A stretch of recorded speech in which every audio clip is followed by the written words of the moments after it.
Assalamualaikum warahmatullahi wabarakatuh. Bismillah, alhamdulillah. Wassalatu wassalamu ala rasulillah.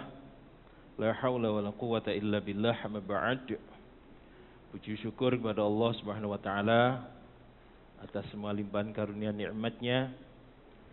Salawat serta salam mari kita selalu haturkan kepada Nabi kita Muhammad sallallahu alaihi wasallam. Mudah-mudahan kita mendapatkan syafaat beliau hingga yaumul akhir. Amin ya rabbal alamin. Para bapak, ibu dan jamaah sekalian, kita lanjutkan kisah daripada detik-detik wafatnya Sayyidina Umar bin Khattab. Kemarin yang menusuk sinten namanya Pak? Sinten? Abu Lu'lu'ah, ya, Abu Lu'lu'ah. Atau nama aslinya adalah Fairuzan. Tetapi oleh orang-orang Madinah dipanggil dengan Abu Lu'lu'ah. Nah, setelah ditusuk itu kemudian Sayyidina Umar dibawa ke rumahnya. Ya. Sedangkan darah ini masih mengalir dari perutnya. Perut bagian bawah ini. Masya Allah. Ya. Jadi karena luka itu Sayyidina Umar pingsan, ya. Sadar, pingsan, ya. Sadar bolak-balik itu Pak. Ya. Karena lukanya itu. Lalu ketika beliau sadar ini, orang-orang mengingatkan sholatnya. Tadi kan beliau mau ngimami sholat, baru selesai takbiratul ihram sudah ditusuk. Sehingga para sahabat mengingatkan tentang sholatnya. Maka kata beliau, ya, aku akan sholat dan tidak ada bagian dari Islam bagi orang yang meninggalkan sholat.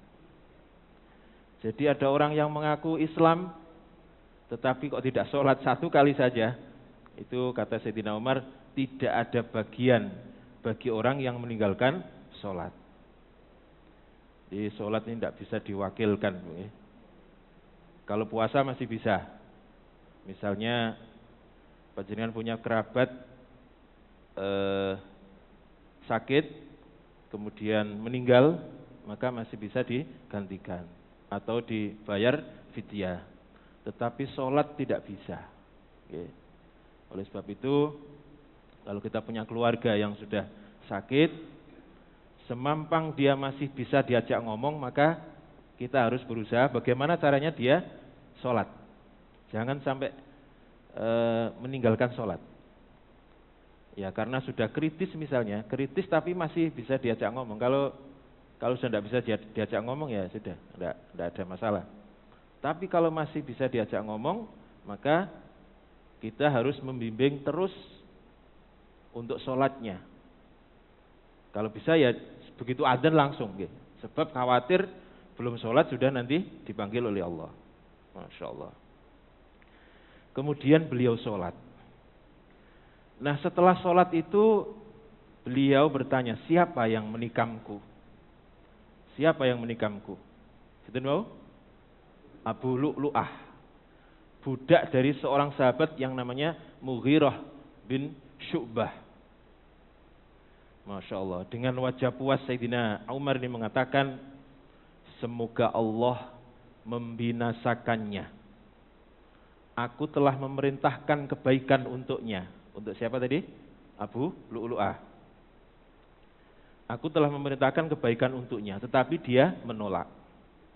Alhamdulillah, segala puji bagi Allah. Kematianku di tangan oleh orang yang tidak beriman, bukan di tangan seseorang yang mengaku dirinya Islam. Masya Allah. Berarti nanti matinya dihitung mati, mati syahid. Mati syahid. Nah, ini sudah diramalkan Nabi, Bu, ya. Ketika Nabi kemudian Sayyidina Umar, Sayyidina Utsman, Sayyidina Abu Bakar ini naik ke Gunung Uhud. Gunung Uhud ini gempa. Lalu Nabi mengatakan, wahai Uhud, diamlah. Sebab di atasmu ada seorang nabi, seorang siddiq, dan 2 orang syahid. Yang dimaksud dengan 2 orang syahid adalah Sayyidina Umar dan Sayyidina Utsman ibnu Affan. Masya Allah. Nah, para jamaah sekalian, Sayyidina Umar ini dirawat di rumahnya seolah-olah tidak ada musibah apa-apa. Jadi belum rame itu. Beritanya belum rame. Dalam kondisi seperti itu beliau dikasih minum dari air rendaman kurma. Kurma itu direndam kemudian airnya diminumkan. Namanya nabiz, rendaman air kurma. Ternyata nabit ini tidak bisa masuk, keluar dari mulutnya. Kemudian diberi minum susu. Nah, susu ini memang masuk, Bu. Susu ini masuk, tetapi keluar dari perutnya. Masya Allah. Berarti ususnya ini sudah robek. Jadi begitu dikasih minum susu, susunya ini kelocoran dari perutnya yang luka itu. Masya Allah. Akhirnya para sahabat pun tahu bahwa Khalifah Sayyidina Umar bin Khattab mungkin sebentar lagi akan meninggal. Karena diminumi susu keluar dari perutnya.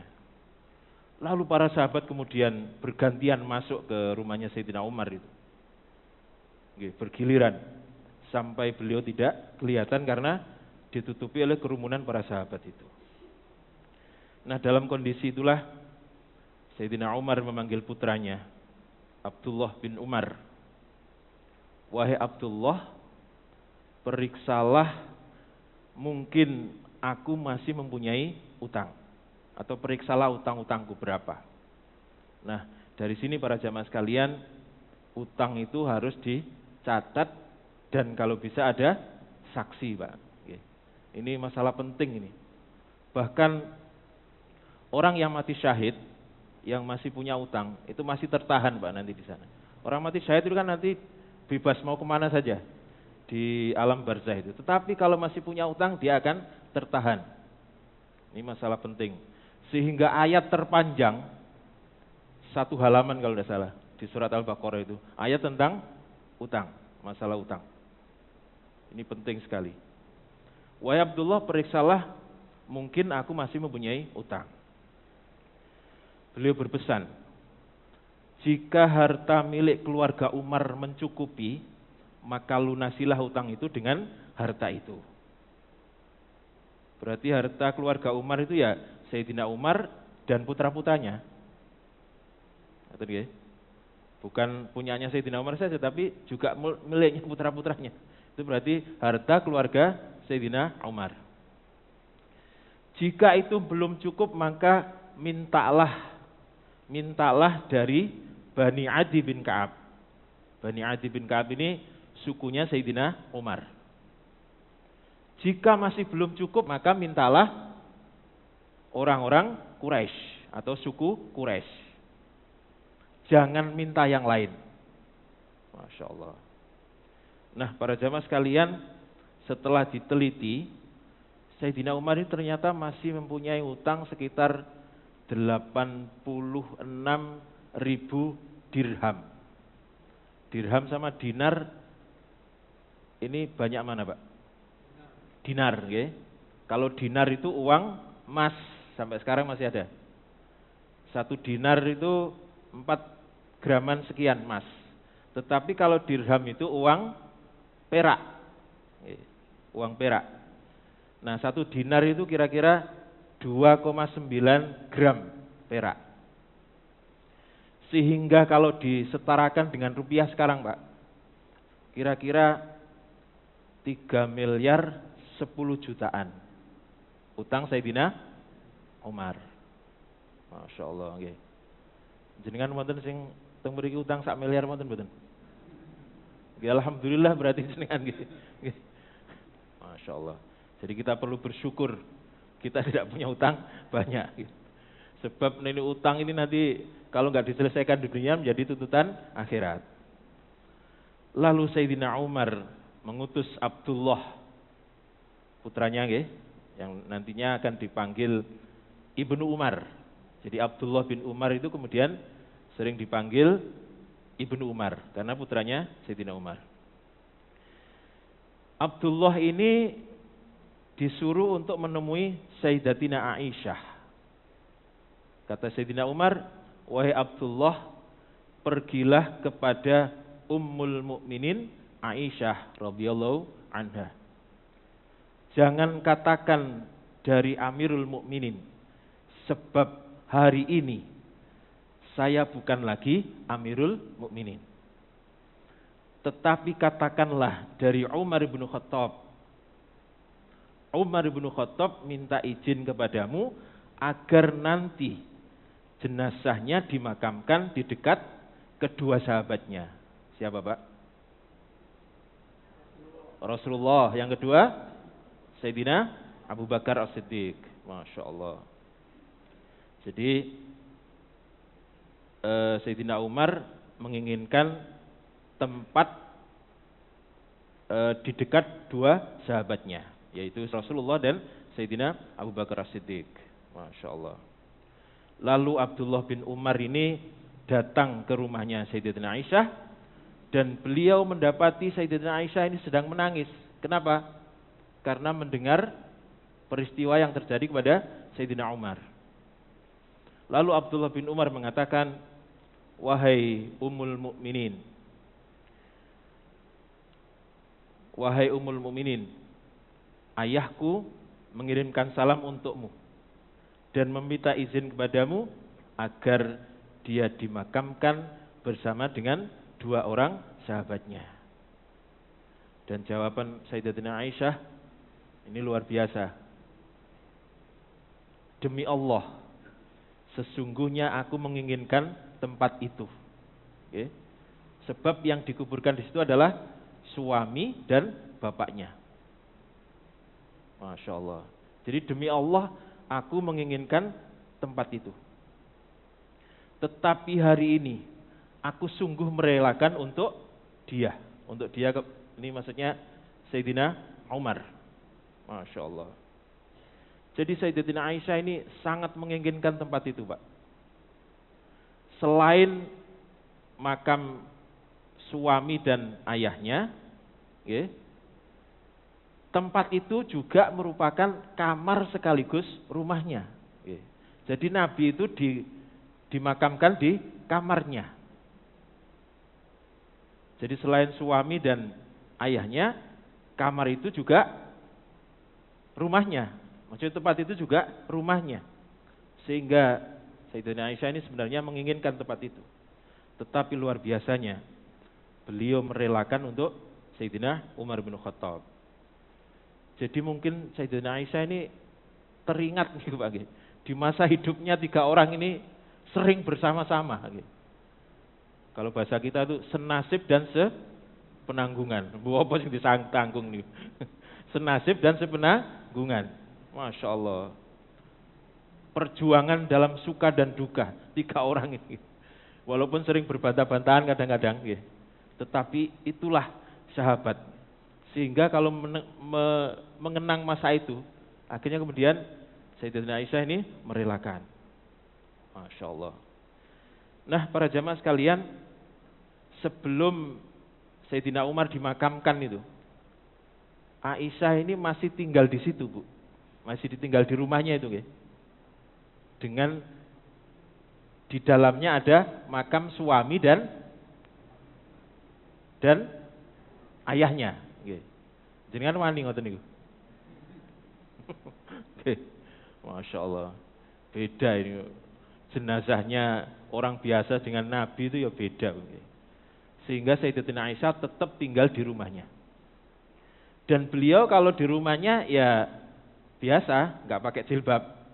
Karena di dalamnya adalah suami dan ayahnya.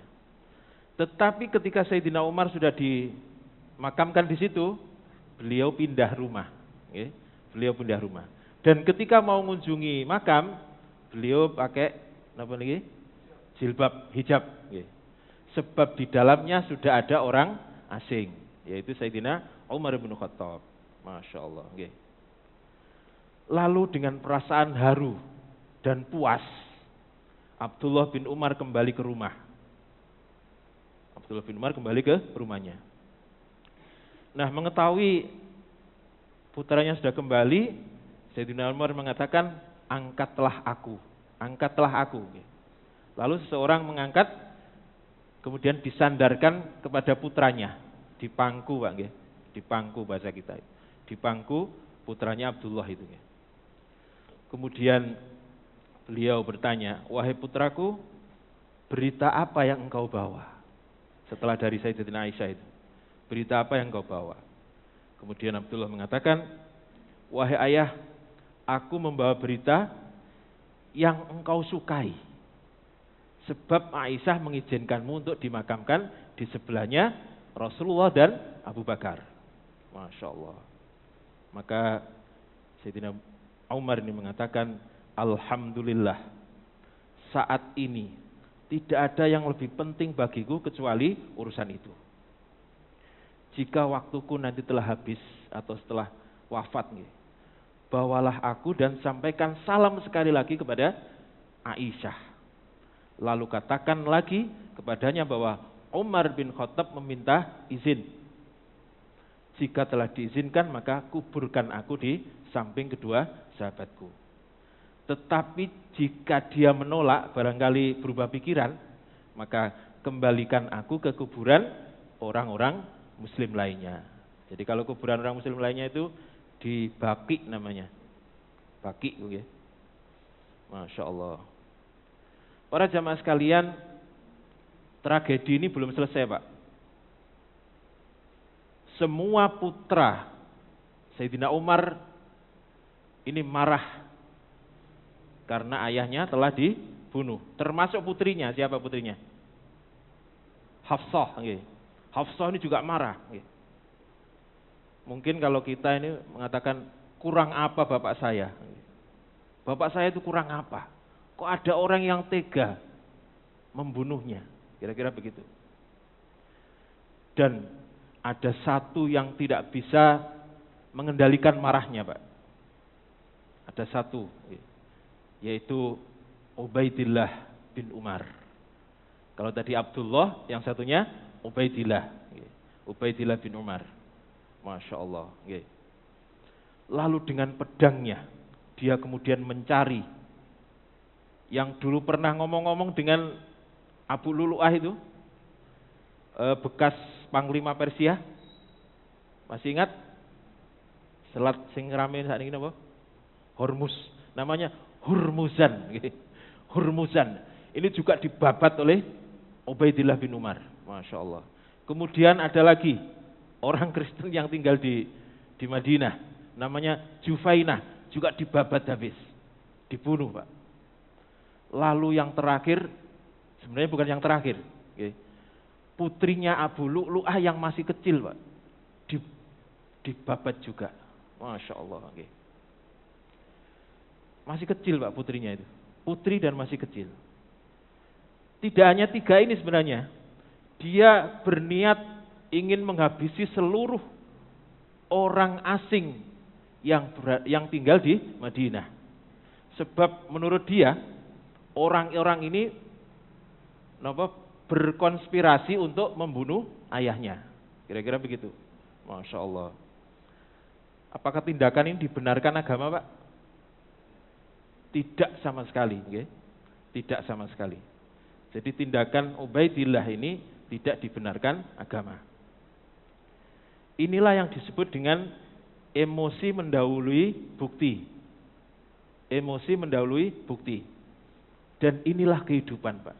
Inilah sejarah yang bisa kita ambil hikmahnya. Bahkan keluarga orang yang adil pun bisa tergelincir ke dalam suatu kejahatan kalau dia dikuasai oleh rasa marah. Maka berhati-hatilah ketika kita marah. Maka prosedur dari Nabi kalau kita sedang posisi marah itu, Bang, yang pertama, betul. Yang pertama disuruh baca ta'awud dulu, ta'awud dulu sebelum duduk. Ta'awud. Yang kedua merubah posisi. Kalau berdiri disuruh duduk. Kalau duduk disuruh rebahan. Kok sik getem-getem disuruh wudu. Wudu sik getem-getem salat. Salat sik getem-getem wis mbuh liyane. Masya Allah nggih. Itu apa namanya? Prosedur dari Nabi kalau kita sedang marah. Minimal kita ini tarik nafas, Pak nggih.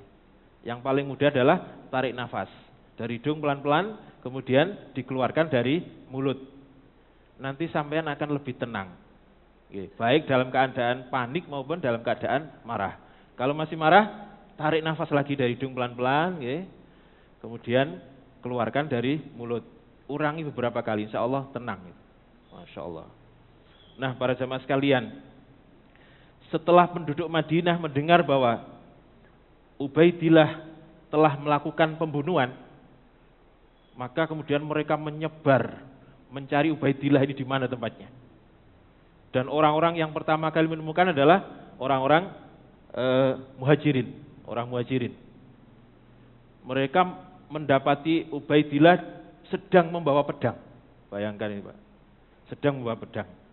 Tetapi mereka justru ketakutan karena Ubaidillah ini menantang balik. Siapa yang ngalang-ngalangi aku? Kira-kira begitu. Saya akan tebas dia kalau ngalang-ngalangi aku. Kira-kira begitu. Kemudian datanglah orang yang pembicaranya enak, karena memang dia ahli niki Pak, ahli diplomasi, yaitu Amr bin As. Amr bin As. Lalu kemudian dengan lemah lembut dirayu akhirnya pedangnya kemudian diberikan. Masya Allah. Ini masih ngamuk-ngamuk ini Bang, pedangnya berikan. Masya Allah. Akhirnya kemudian Ubaidillah ini bisa diamankan Pak. Nah ini nanti akan menjadi PR bagi khalifah selanjutnya. Diapakan ini? Ini seharusnya karena membunuh tanpa ada pengadilan, seharusnya dikisos. Tetapi ini anak Sayyidina Umar. Bayangkan bagaimana repotnya pada waktu itu. Sehingga nanti akan menjadi PR bagi khalifah seterusnya atau penggantinya. Siapa pengganti Sayyidina Umar? Sayyidina Utsman ibnu Affan. Masya Allah. Nanti akan kita bahas pada masa awal-awal kepemimpinan Sayyidina Utsman ibnu Affan. Para jamaah sekalian, Sayyidina Umar bertahan dalam kondisi seperti itu. Kondisi perut robek dan ususnya juga ada yang robek, ususnya robek. Ini bertahan sampai 3 hari Pak, bayangkan betapa kuatnya. Ususnya robek, dimasuki makanan sudah keluar, tapi masih bisa bertahan 3 hari. Para sahabat meminta Umar agar segera mencari penggantinya. Kalau kita gampang-gampangan saja itu ya, waduh posisi ini kok kan golek pengganti, ya wis anakku ae kira-kira begitu. Tapi apa yang dilakukan Sayyidina Umar? Masya Allah, dalam kondisi sakaratul maut itu, dalam kondisi sakaratul maut, beliau masih bisa berpikir jernih.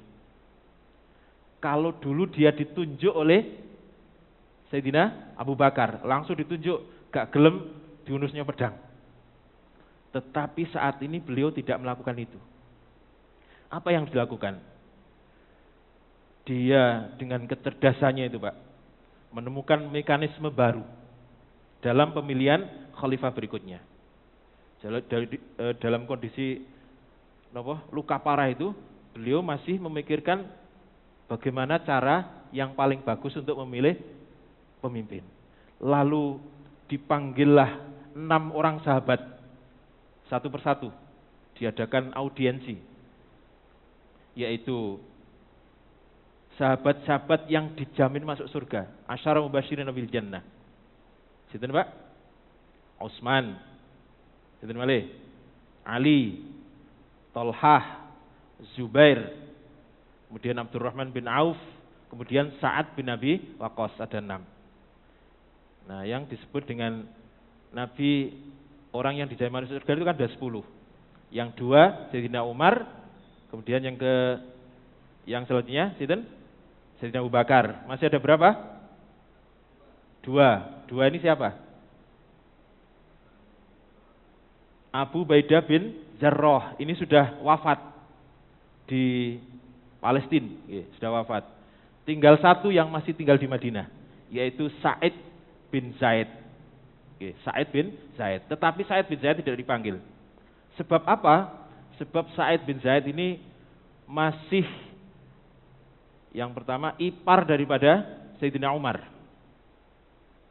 Dan dia termasuk juga suku Adi, sehingga dia tidak masuk hitungan.